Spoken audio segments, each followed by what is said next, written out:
In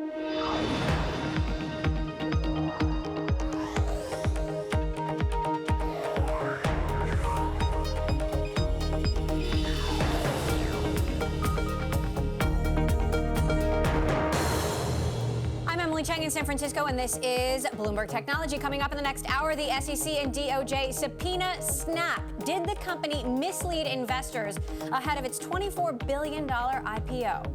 Plus, Uber and Lyft take a page from the airline and hotel handbooks, launching rewards programs for riders.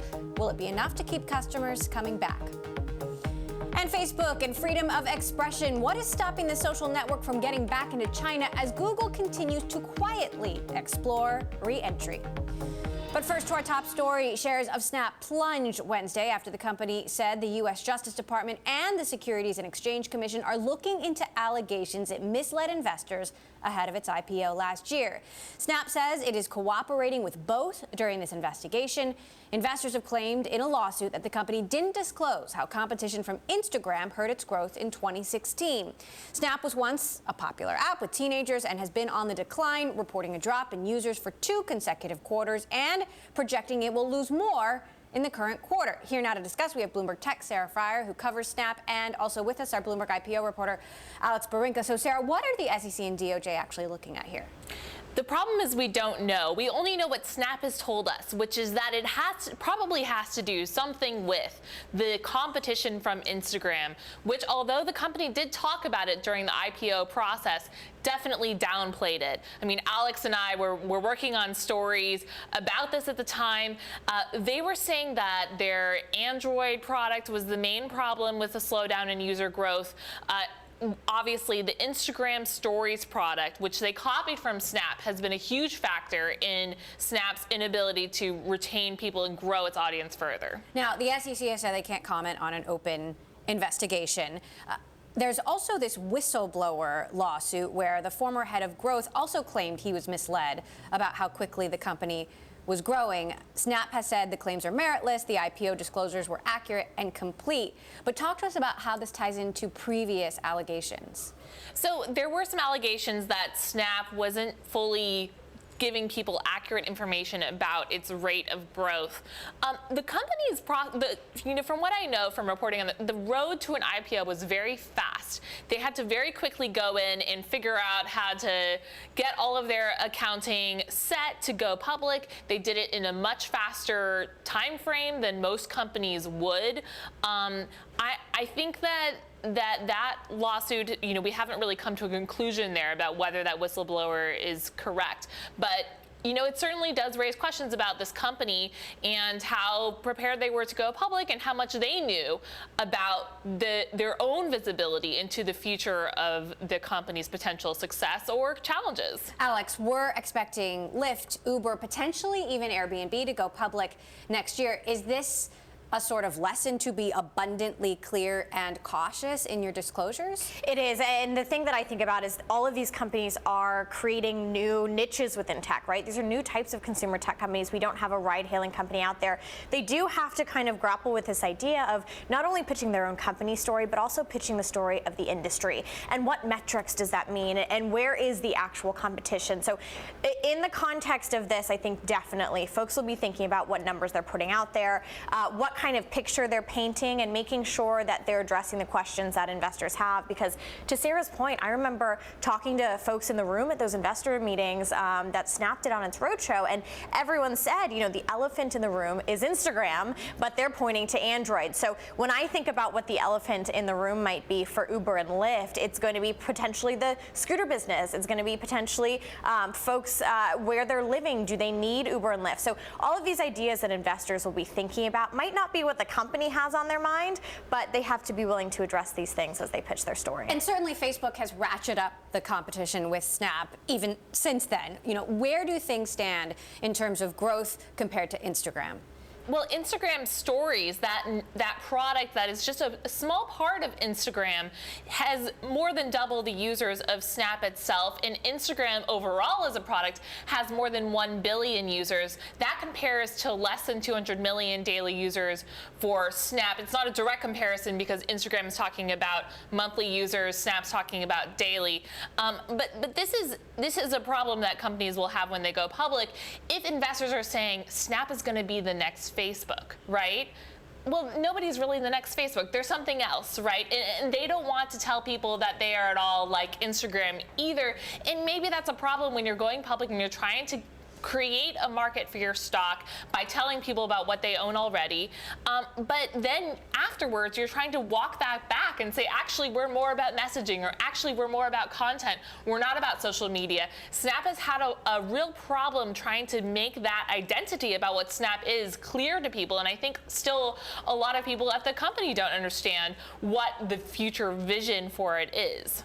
Now, there was a great nugget in one of our Bloomberg News pieces that the last time 3 tech companies of this size have gone public in a single year was when Bill Clinton was president, Alex. So walk us through the timeline for these potential IPOs next year, and what could set them off track? And that is my story. It's in Business Week, so grab that year ahead issue. But right now, in terms of more than $10 billion valuation tech companies, you're right. 2000 was the last time this happened. That was when Palm Pilot went public, when AT&T's wireless business went public and was this blockbuster IPO. So right now, it seems like you do have that critical momentum, especially in these consumer tech companies. You've got Uber, Lyft, maybe Airbnb. Folks are throwing out Pinterest, House, all of these companies that consumers know who have done a really good job of staying private and raising money privately. So right now, if markets stay stable, that's kind of the big kicker right now. There's been a lot of volatility in the big tech stocks. The young companies will say this is an opportunity for us because people will want to buy into our newly traded stocks as growth and not Facebook, Apple,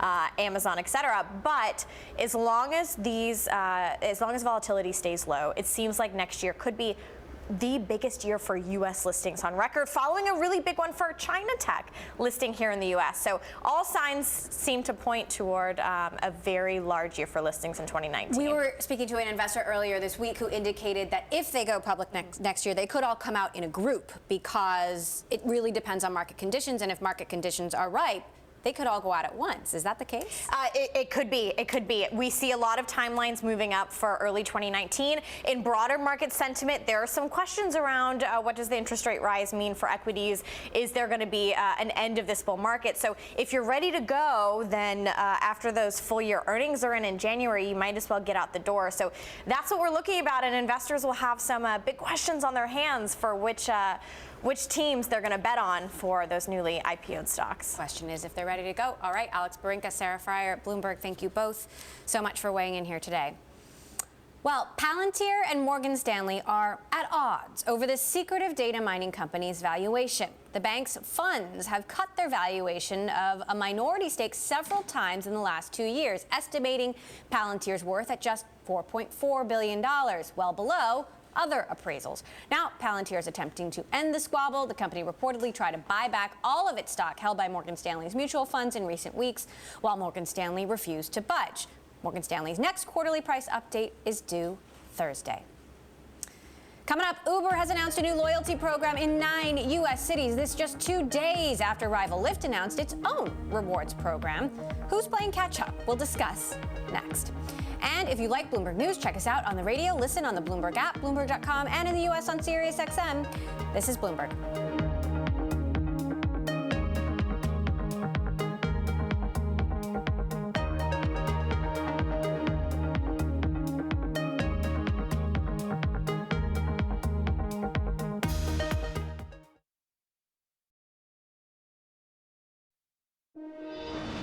Internally, I think we have more to do. I think we've set the norms out. I think that we are starting to change as a company and become the kind of company that we're proud of. But we have more work to do to make sure that those behaviors not only define how I act, how my leadership team acts, but how 4 or 5 levels down in France, one of our operational managers is acting. Uber CEO Dara Khosrowshahi there speaking about the company's culture on Tuesday at the Wall Street Journal's Tech D Live conference in Laguna Beach, California. Now, Uber is rolling out a new rewards program starting today, offering its most loyal users cash back on rides, priority airport pickups, and free phone support. This coming just 2 days after rival Lyft also announced a similar loyalty program, which should be rolled out by the end of the year. Here to discuss, Nandu Janakaram, Uber's head of rider experience. So, Nandu, you're taking a page out of airline and hotel handbooks here. How exactly will this work? Well, this program is kind of the first of its kind in the ride-sharing industry, and the way that we're thinking about it is it's an investment in our customers. So as customers continue to ride with Uber or order Uber Eats, they'll earn points and earn status towards rewards and benefits that matter to them. Now, Lyft just announced their rewards program on Monday. You know, the reviews are mixed. Some say yours is better, some say theirs is better. Who's playing catch-up here? Well, we're really focused on our customers, and this has been a really long process for us. We've been working on it for the better part of a year. And it started with a lot of deep customer research, trying to identify what benefits matter to our customers. And so what we're rolling out today, that's available in 9 cities and it will be available broadly in the next few months, is a series of benefits, up to 10 of them, that customers can take advantage of. And in addition to that, all customers in the US, all of their rides and eats that they start today will count towards their loyalty status. So it's something that we're really excited about, and if we can focus on our customers, we think that we have a program that we're really excited about. Now, there's still this question of whether ride sharing is a commodity. Is an Uber ride, equal to a Lyft ride? What do you think it is about your program and ultimately your service that will convince riders to choose Uber over Lyft?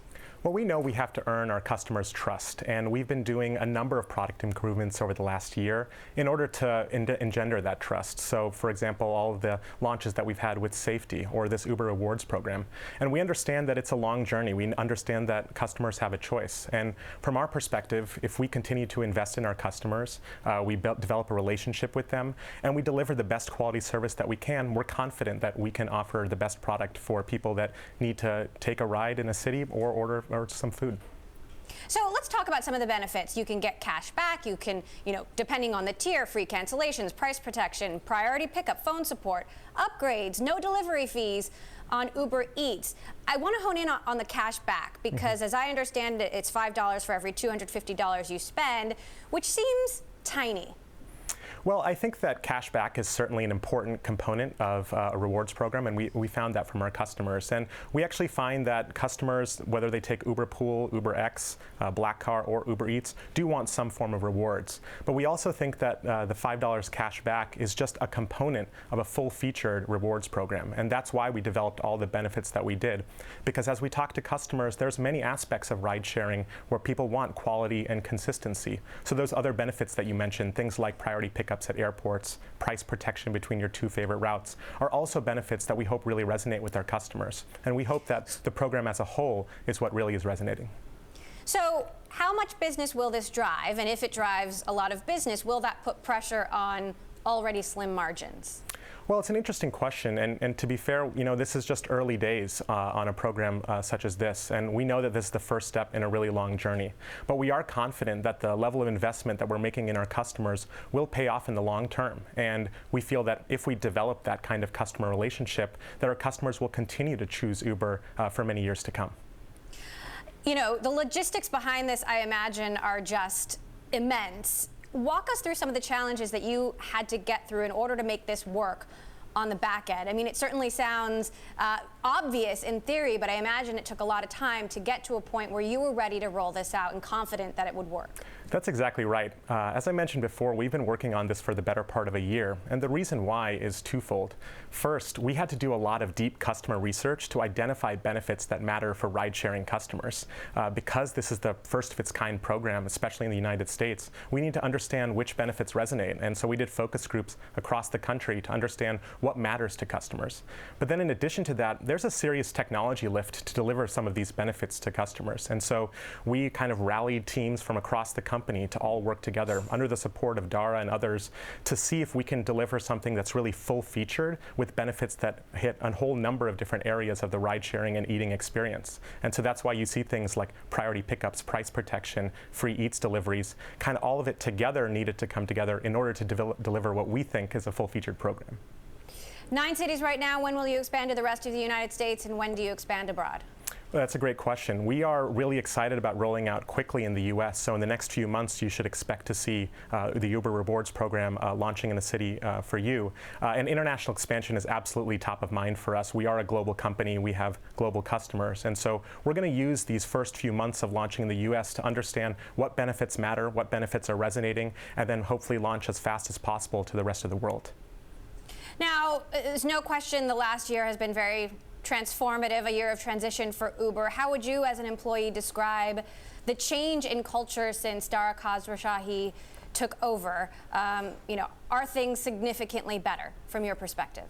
Well, 2018 has been a fantastic year for Uber. I've been at Uber for over 4 years, so I've seen the incredible transformation that Uber has had on the world. And the mission and the people that work at Uber continue to inspire the employees and myself. And Dara has been a big part of that. He has really projected a vision of Uber as a complete transportation service. And so things like the Uber Rewards program, tying together Uber Eats, ride sharing, and soon e-mobility, bikes and scooters, is a way that we can tie the entire Uber experience together with the rewards program. And so just being a part of that here in 2018 and looking back at all the amazing growth and inspiring people that we work with continues to make me excited about Uber's future.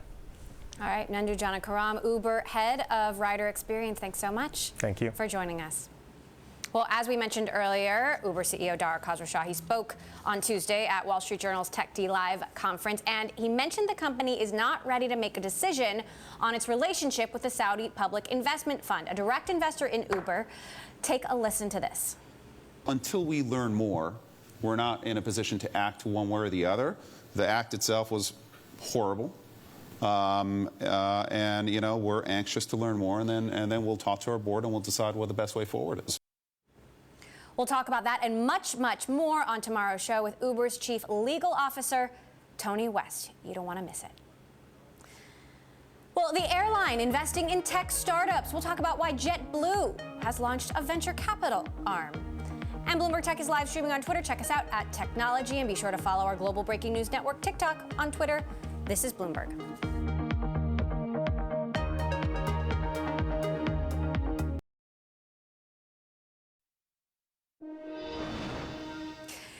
When you hear the name JetBlue, you probably think airline, flying. But here in Silicon Valley, the company is branching out into venture capital. JetBlue Technology Ventures invests in, incubates, and partners with early-stage startups at the intersection of tech and travel.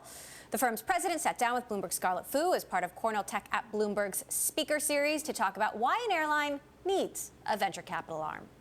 We do a lot of innovation internally, but we had to start thinking about innovation from the outside in without shutting down what's already going on internally. So the idea was to be out in Silicon Valley, separate from the airline, so we can move quick and nimble. But with corporate venture capital, one of the challenges, and over the history, CVC is what it's called, has a bit of a checkered history. And often it was because someone from the parent company would go out and start investing but not understand the venture world.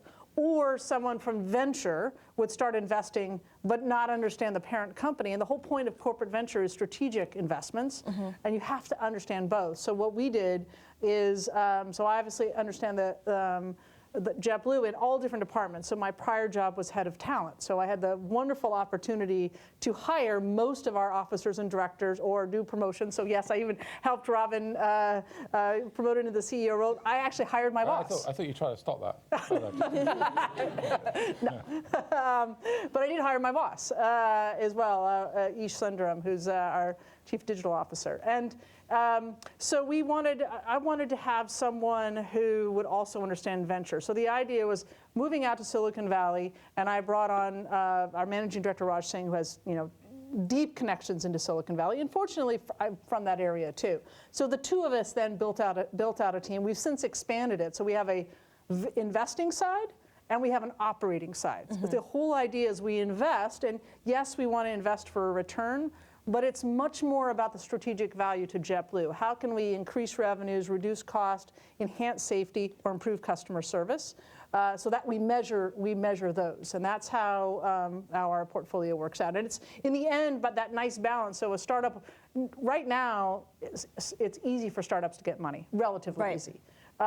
It's a lot harder for a startup to get access to a company like JetBlue. So we give them money and access. And that's the magic sauce. So you mentioned strategic a couple of times in answering that. How much of the motivation is financial? Now, clearly we want to make investments that are wise investments. So we're not going to invest in a company unless we think they can succeed, make money. Now, they may not have a quick exit. We're not looking necessarily for the 10x or 100x. Will they provide insights and value to JetBlue? So I might get the 10x in the return to JetBlue as opposed to the return when they exit, perhaps. But there's certainly a level of, I mean, the team is incented to make sure we have good financial investments. But when I go into a room and I'm with other VCs, they're focusing on one thing, right? A return. We're looking at the return and the strategic value. I would say the strategic value is far more important than a financial return. What, 70-30, 80-20? Yeah, I would say 70-30, 70-30. Do the portfolio companies need to be ones that could potentially partner with JetBlue or could be folded into what you do? Or do they have to be connected to transportation in any way? Or could it just be a really cool idea that you like? Well, actually, that's a really good question. So we think of we're here to support JetBlue now. So about 40% of our investments are for deployment at JetBlue within the next year or two. About 60% of what JetBlue might be. So the infamous saying, with Wayne Gretzky, we skate not to where the puck is, but where the puck might be, right, in the future. So we're looking at 5-10 years out, and technologies. One of the startups that we worked with early on, they had 6 people. They were coming out of MIT. They had this really cool weather sensing product, but didn't quite know what to do with it. We partnered with them. They're now, I think they're already on their Series B. They're deploying across insurance and automobiles and in outdoor sports and such. Real accurate prediction, and the team's quadrupled since then. So what's the name of that company? It's a company called Climacell. I highly encourage. It's unbelievably accurate weather prediction and sensing, because they use cell towers. Think of radar. Radar is not all that accurate because it's broad. Think of how many cell towers there are. It turns out there's these smart MIT PhDs that figured out that cell signals attenuate differently depending on the type and intensity of weather. That was JetBlue Technology Ventures President Bonnie Simi talking to Bloomberg's Scarlett Fu at Cornell University, part of the Cornell Tech at Bloomberg series. Coming up, Facebook and freedom of expression. What is stopping the social network from getting back into China? We'll discuss next. This is Bloomberg.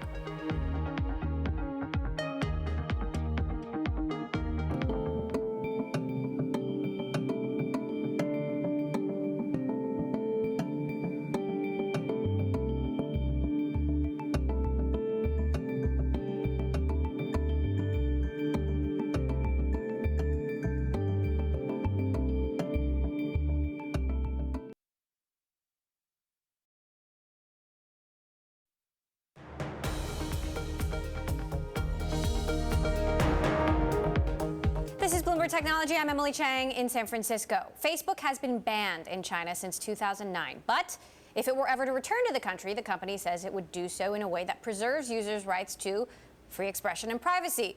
Those two issues mean a move back to China is almost impossible for Facebook.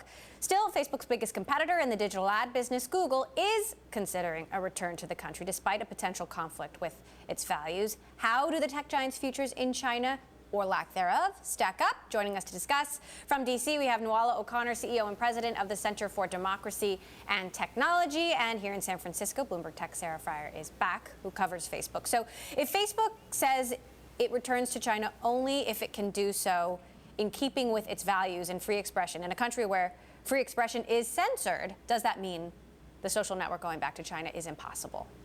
Well, let's be a little clear about what the situation looks like right now. There is no possibility that Facebook gets to be unblocked in China anytime soon.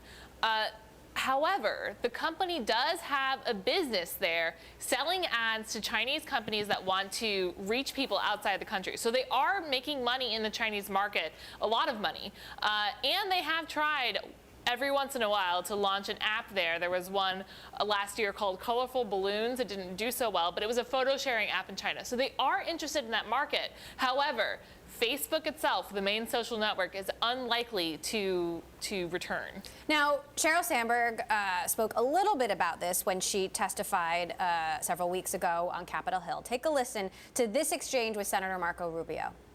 We would only operate in a country when we can do so in keeping with our values. Right. And that would apply to China as well. That would apply to China as well. Now, keep in mind, next to Sandberg was an empty chair for Google. They did not show up, and this was at sort of the height of the China controversy. What do you make of Sheryl's statement in that context? I think it's a lot easier for Facebook to come out and say that they are adhering by their strong values when you have Google getting so much criticism and public pushback for its plans to enter China, including from their own employees, right? Their project, which Sundar Pichai says is critical because of that, the size of that market. That used to be what Facebook would say. They used to say on their earnings calls that a few years ago, they would say that, you know, our mission is connecting the world. How can we connect the world without connecting one of its most populous countries? That was their line. But now that Google is under the microscope for this decision and getting a lot of public pushback for it, you know, this is really not the time for Facebook to be in that camp. Now, Bloomberg is reporting that Google executives have been having sort of informal meetings with employees to try to get them on side in this China situation. I did talk to Ruth Porat, the CFO of Alphabet, about China, and she said, as Sundar Pichai has said repeatedly, we are not close to launching a search product in China, and given the sheer scale of the market, we are focused on making sure we are doing the right things for the long term. So some mixed messages there. Nuala, what's your take, whether it's Facebook or Google going back to China? Well, you've already made all the right points, which is it's almost impossible to operate a truly open and free expression platform of any kind, given the censorship requirements of the Chinese government. So it's clear that certain data, some information will be blocked from Chinese users, and they simply won't have a full understanding of the world. Further, given the data localization requirements increasingly put on companies doing business in China and in a number of parts of the world, it's impossible to say that the company would protect the privacy of the users with complete certainty against government intrusions, given that data will be located in the country about them. So to say, you've already made a great point that it's a kind of moot point since they're blocked right now, but for any company considering doing business in China, they've got to look at very carefully what the risks are, the real-world human risks to their end users. Should their data be exposed? Should they express a contrary opinion to the government? Should they just express kind of behavior that seems unpopular to that government? They are potentially putting lives at risk. Now, Sundar Pichai has pushed back on some of those points. He has said that, look, Google does operate in other countries where there is censorship and they abide by those laws. And if Google were to re-enter China, perhaps they could combat some of the misinformation that already exists there. He referred to, false advertisements about cancer treatments that, have led to some patients not being treated appropriately. What about some of those arguments? I'm really a fan and in favor of more information and more truth and more free expression around the world. And so I think there is validity to some of those points. But there's also the other side of the argument that by validating a censored regime, by buying into the notion that certain information should not be available to individuals simply because the government disagrees with it, you are validating a censorship machine. And more countries are then going to come to those companies and say, well, you did it for China, you can do it for us as well. The bigger picture here I worry about is we are looking increasingly at a bifurcated internet where you've got a Chinese model and an American model, and other countries are going to have to decide which one they follow. And if you're looking at more totalitarian or more authoritative regimes in other parts of the world, those companies are going to sign up for the Chinese model. That is a huge issue, a tale potentially of two internets being written as we speak. CDT CEO and President Nuala O'Connor in Washington, thanks so much. And Bloomberg Tech's own Sarah Frier, thank you as always. Sticking with China, Blue Orca Capital's founder Soren Andal says in a new short report that Shanghai-based e-commerce company Pinduoduo is uninvestable after a review of multiple independent data points. Bloomberg's Eric Schatzker spoke to Andal earlier about the firm's short position in Pinduoduo. Yeah, we're short Pinduoduo, PDD, which purports to be China's third largest e-commerce company behind Baba and JD.com, in which the Wall Street hype machine has anointed the world's fastest growing internet company. Blue Orca Capital's founder, Soren Andal there. Coming up, Bain Capital Ventures has announced its largest fund yet to the tune of $1 billion. So, what is the plan for all that cash? We'll discuss. Plus, Siri has become a household name, but with the arrival of Alexa and Google Home, can Apple keep up? We will talk to the founder of Siri coming up. This is Bloomberg.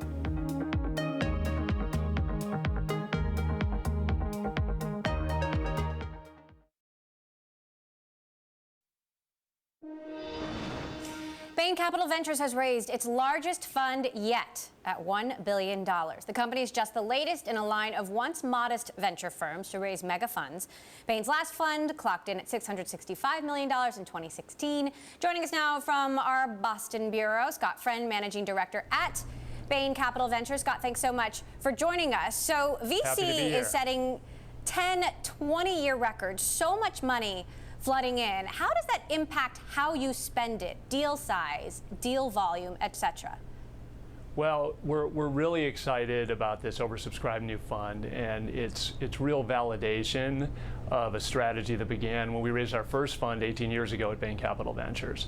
We've been evolving and improving that strategy ever since, and we've been incredibly fortunate to partner with a number of many really visionary founders and management teams along the way that truly are transforming major industries. We continue to do the same thing, and we will continue to with this new pool of capital. That pace of success has really only accelerated in recent years with incredible exits in our portfolio of companies like DocuSign and SurveyMonkey and SendGrid and Jet.com. And we feel we've never been better positioned to capitalize on this unprecedented era of technology innovation with our team now evenly spread between our West Coast offices in San Francisco and Palo Alto and our East Coast presence in the major technology hubs here in Boston and New York City. So right. to some extent, You've said, Scott, you're planning to spend this money on automation, AI, but so has almost every other venture fund that comes on this show. You know, how do you find enough opportunities that are differentiated and make sure that the sectors aren't overhyped? Well, that's really the right question, and our answer to that question is to have the right presence on the ground in the key geographies where that innovation is happening. There's no way to pick the right opportunities and the right founders unless you can build those relationships and prove you can add value along the way. And we do that by having teams that are focused on early stage investing on the ground in the Bay Area, on the ground in New York City, and here in Boston. You're also setting aside $250 million of this money to invest in later stage startups where you're now competing with SoftBank and other late stage investors. You know, what do you say the differentiating factor is there? Yeah, the $250 million co-invest vehicle for us is slightly different than some of the mega funds that you're referring to. We use that vehicle in situations where we have identified an opportunity where the check size is larger than we would normally put into our $650 million core fund, but it allows us to speak for the full opportunity up to $100 million on that same investment. So as we continue to focus half our dollars on early stage investing and the other half on growth stage, we want to be in a position to be able to fund the most exciting growth stage opportunities, some of which require more than the $40 or $50 million that might be appropriate for a $650 million fund. This vehicle allows us to play in that ecosystem as well. Now, we've been talking a lot about getting more women into venture capital. By my count, you have 8 managing directors who are all men. What are you doing to bring more women into the firm at that level? Great question and an unbelievably important point. We have had diversity of thinking and opinion and personnel as a fundamental pillar of Bain Capital's strategy since Bain Capital as a private equity firm was founded 30 years ago, and certainly as a fundamental pillar of Bain Capital Ventures strategy for the last 18 years. We are actively trying to improve the pipeline of great candidates to add to the terrific women that are already on our investing team. We do that through our own recruiting efforts, through partnership with terrific organizations like All Raise and Female Founders Fund. And the best we can do is to continue to try to find terrific people like our new partner Sarah Smith on the West Coast that can continue to help us not just diversify the thinking of our team, but candidly the network and relationships and capabilities. So your strategy then is to promote from within? We promote from within, we look on the outside, we do all of the above. All right, Scott Friend, Bain Capital Ventures in Boston. Thanks so much for stopping by. Still ahead, companies like Apple, Google, and Amazon have invested billions in voice assistants. We'll see the technology integrated and how next. This is Bloomberg.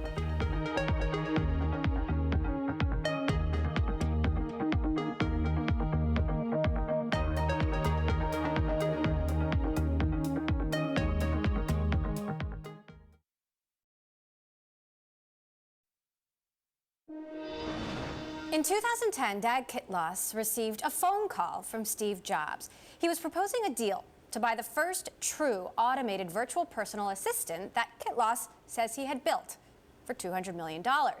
That was Siri.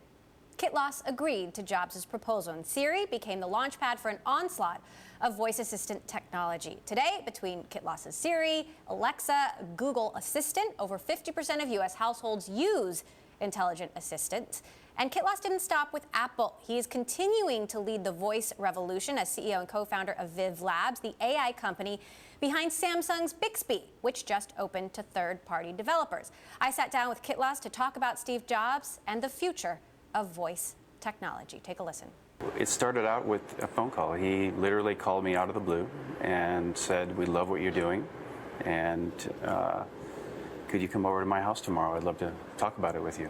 Did you fall out of your chair, or? A little bit. It's not the normal startup routine 2 weeks after you launch your first app on the App Store to have Steve Jobs call you and invite you over to his house. But yeah, we were flattered, but we were very interested to see what they wanted to say. So you went? We went. You met with him? Yep. What happened? So we had about like a 3-hour discussion in front of his fireplace. We were putting our feet up there and chatting about the future. So he was convincing us that they were going to win the smartphone wars, and that if we call it throwing in together, that we could really build a new way to interact with devices, especially the iPhone. Now, at the time, a number of different companies were trying to buy Siri, correct? Yeah, we had offers previously, but we weren't really ready to sell. So it was, when Steve calls and every technologist wants to take what they're working on, their baby, and go big with it. So that was a pretty hard thing to refuse. But we did decide, it was a long process. So, he called me like 37 days in a row. He was calling me at midnight. Wow. And yeah, so he was very involved and engaged in getting Siri to be a part of Apple. So that's what you mean when you say relentless? Yes. You did a deal with him, and then you went on to develop with him. What was that like? Yeah, he was very, very active in this. So we met every week and went through, what do we want Siri to do, for the first instantiation at Apple. But it was fun to work with somebody like him that's so detail-oriented, that had a very strong opinion about what it should do, and we had a lot of good debates about it. But what was his vision, and how did it jive with your vision? Well, the first thing he wanted to do that was different from what we were already doing was to make it really revolve around all the basic everyday use cases, calling and messaging and reminders and some of the things that you saw from the first version of Siri. We also agreed that eventually we wanted to get into a lot more things like conversational commerce, so the ability to buy, book, and reserve things, and take things that were previously much harder to do with your phone, and because you can just use your voice to do it, make it much easier. There's a funny story about Steve saying to Siri, "Are you a man or a woman?" What's your answer to the question of Siri's gender? So Siri's actually genderless. Even though the name Siri in Norwegian means beautiful woman that leads you to victory, we decided deliberately not to make it one gender or another, and rather to have it be sort of a persona that's there to help you. So, and you're right, you can choose male voices as well as the default. Siri was first integrated into the iPhone 4S. Now we're up to the iPhone 10s. Has it lived up to your expectations? Well, so on the positive side, it's gotten a lot faster. The speech recognition got a lot better. I would have liked to see Siri evolve to doing more things, so have greater capabilities to become a bigger part of your life, merely because it's doing so many more things for you. That was really the genesis for the idea for the next company that we started, was how do we make it go from, not a novelty, but a basic sort of utility in your life to something much bigger, a paradigm in itself that's, you're really relying on and use in your everyday world. So why do you think Siri hasn't gotten there? Is it Apple's fault? To some extent, but I think they just had a different focus than where we started it originally. What would you have liked to see Apple do differently? I would like to have seen them open up to a third-party ecosystem much earlier. That's something that we're doing now. We think that that's sort of the big missing piece, that if you look at something like the App Store is a perfect metaphor for this. So the iPhone actually launched in 2007 with just a few Apple apps on it, weather and some very basic things. But when the App Store opened and sort of unleashed the creativity of the developers around the world, that changed the world. Now, you took the rare step of selling your next startup, Viv, to Samsung, and not a major U.S. tech company. Why? So one of the big focus for us in the Viv world was ubiquity. And when you look at the fact that Samsung sells 500 million devices a year of all different types, we saw an opportunity to take our technology and really put it in a place where it could affect many millions of people around the world, lots of different contexts, different types of devices. Just the sheer scale that Samsung has is just an ideal platform. You just reintroduced Bixby, Samsung's AI voice assistant, to Samsung's developers. Yeah. What makes you think that Bixby can compete with Apple and Amazon and Google at this point? Well, so one of the points I made at the talk yesterday was that people don't remember this, but Google was actually the 14th search engine to enter the market. So I think we're still in a chapter 1, or not barely even reading the introduction to this story. So I don't believe that there's a timing issue here. What we want to do is really gain momentum and get the world of developers in sort of an app store-like way, but bring that to AI. And when you have 1,000 things that you can do with an assistant, it becomes a much more important part of your day. So when it comes to assistants, do you think we'll end up relying on just one or two, as with Google, just one? Or do you see us using many assistants in the future? I think that ultimately it's going to boil down to a few, but I think you'll see minor assistants that will specialize in some things be a part of that game. But I think ultimately, because it requires it to become such an important part of your life, all the personalization, everything that it learns about you, your habits, your preferences, I think that ultimately people will use one far more than others. So I do think it becomes more like the search market. Do you see this being integrated into washing machines and refrigerators, and what does that world look like? It's already happening. So you'll actually see that sooner rather than later out of Samsung. Yeah. Within a few years, Bixby will be on 1 billion devices. And that's just in Samsung, and then we're going to open it up to other third-party hardware as well. What do you say to the people who think these listening devices are creepy?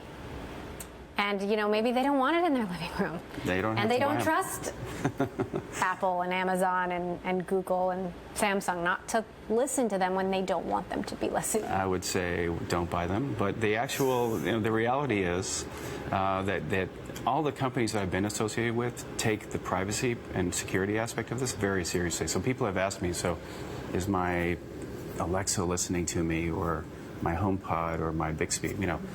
The answer is no. It's listening for what's called a wake word. And the wake word is, the thing that lets it know that ready to tell it something, to give it some sort of a command. But I'd say the bigger risk is, yes, there's some security concerns when your whole house is full of devices that could possibly listen in. There's security risk with hackers or somebody breaking in, but it's not with the companies themselves. There's no sort of behind-the-scenes conspiracy to listen in on what everyone's doing. Dag Kitlas there, full of stories, CEO and co-founder of Viv Labs and the founder of Siri. And that does it for this edition of Bloomberg Technology. Make sure to tune in tomorrow. Our conversation with Uber's Chief Legal Officer, Tony West, about the company's leadership, ending forced arbitration, and much, much more. Plus, Bloomberg Tech is live streaming on Twitter. Check us out at Technology, and be sure to follow our global breaking news network, TikTok, on Twitter. This is Bloomberg.